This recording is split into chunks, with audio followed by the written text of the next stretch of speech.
Sahib channel में आपका हार्दिक अभिनंदन और वंदन है।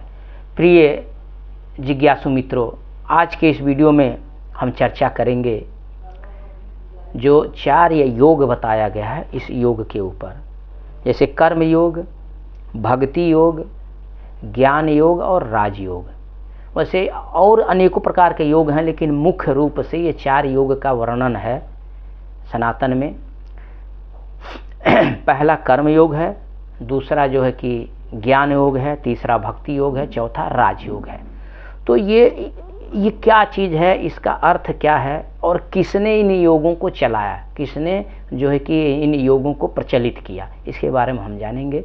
तो कर्म योग, सबसे पहले जो कर्म योग है, जो गीता में भी बताया गया है, कर्म योग जो है कि भगवान शिव द्वारा चलाया गया। कर्म योग मतलब कर्म करना, कर्म करके निष्कर्ष पे पहुंचना, इसे कर्म योग कहते हैं। जैसे कि मैंने पिछले वीडियो में बताया था अघोर साधना, अघोर साधना इस कर्म योग पर आधारित है।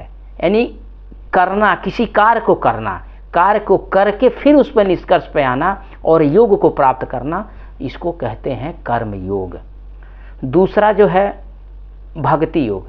भक्ति योग का मतलब जो होता है किसी के प्रति समर्पण की भावना रखकर, किसी के प्रति पूर्ण समर्पण का भावना रखकर उसकी भक्ति करना, इसे और भक्ति करके योग को प्राप्त कर लेना, यह भक्ति योग कहते हैं। इसके भक्ति योग कहते हैं, जो भगवान विष्णु ने जो है कि चलाया था। भक्ति योग जो है भगवान विष्णु का यह मार्ग है।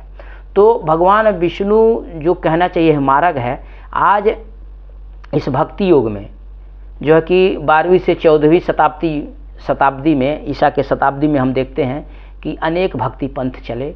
इसमें कबीर, तुकाराम, दादू, पलटू, रविदास, ये लोग इस भक्ति योग के संत थे जिन्होंने भक्ति किया और भक्ति में जो है कि अपना जो है कि नाम जो है कि अमर किया, और आज इतिहास में उनका नाम जो है कि अमर है भक्ति योग में। यही भक्ति योग है। उन्होंने जो है कि किसी इष्ट के प्रति, किसी के प्रति अपना पूर्ण समर्पित भाव रख करके भक्ति किया और भक्ति करके, योग करके एक कहना चाहिए खुद को कहना चाहिए एक सिद्ध बनाया और ईश्वर में, यानी कहना चाहिए ईश्वर में जो है परिवर्तित किया। ये है भक्ति योग।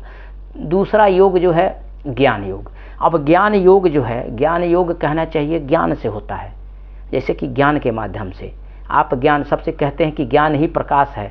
मैं पिछले वीडियो में बताया कि ज्ञान ही प्रकाश है और ज्ञान ही ब्रह्म है और ज्ञान ही मुक्ति है।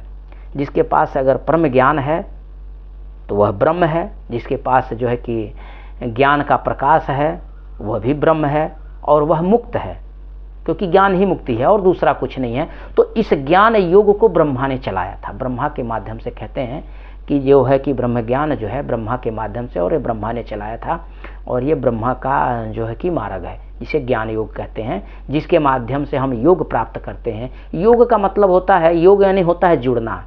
पहले इसको मैं फिर आप लोगों को बता दूं कि योग क्या है। योग यानी होता है जुड़ना। जुड़ना माने एक जीव आत्मा ब्रह्म आत्मा में जुड़ती है, ब्रह्म आत्मा से जो है कि जुड़ जाती है, योग करती है, इसे योग कहते हैं। दूसरी भाषा में कहते हैं कि मैंने पिछले वीडियो में बताया है, जो 7 चक्रों में मैं जो कि कुंडलानी शक्ति का जो कि योग जो होता है, योग जो होता है, जो ऋण और प्लस है हमारे अंदर जो है कि नीचे ऋणात्मक शक्ति है, ऊपर प्लसात्मक शक्ति है। ऋण और प्लस जो है कि एक में समाहित करना, यह भी योग होता है, इसको योग कहते हैं। दूसरे भाषा में हम कहते हैं कि ईश्वर की प्राप्ति कर लेना, ईश्वर में मिल जाना या मुक्ति को प्राप्त कर लेना ही योग है। तो यह ज्ञान योग। चौथा योग जो बताया गया है वह राजयोग है। अब राजयोग में देखिए, राजयोग जो है वो सभी के लिए है जो राजा होता है, जो राजा होता है उसके लिए है राजयोग बताया है। राजा अपने विधि, जो नियम है, कानून है, अपने विधि का, अपने संविधान का सततापूर्वक पालन करते हुए, उन नियमों का जो है कि आचरण करते हुए अपने जो है कि राज्य का विस्तार करता है। अपने राज्य में राज्य के लोगों का जो है कि उत्थान करता है, वह राजयोग कहलाता है, वह राजयोग को प्राप्त होता है। जैसे कि आज के दौर में बता रहा हूँ कि ग्राम प्रधान से लेके हमारे यहाँ प्रधानमंत्री, राष्ट्रपति तक है, ये तो यही राजयोग है। और जो विधि जो होती है, जो विधि यानी जो कानून होता है, उसके अनुरूप अपने कर्तव्यों का निर्वाह करना, पालन करना। लेकिन आज हमारे देश में क्या हो रहा है, विधि को जो है तोड़ा जा रहा है, विधि को खत्म किया जा रहा है और मनमानी ढंग का कार्य किया जा रहा है। विधि का कोई मतलब नहीं है, मनमानी ढंग से जो है कि कार्य किया जा रहा है। तो यह होता है राजयोग, और राजयोग जो है कि राजाओं के लिए होता है। जो राजा अपने विधि के पालन करते हुए जो है कि राजयोग को प्राप्त होता है, और इसे राजयोग कहता है। वो भी भगवान के संधिक तो प्राप्त करता है, यही राजयोग है।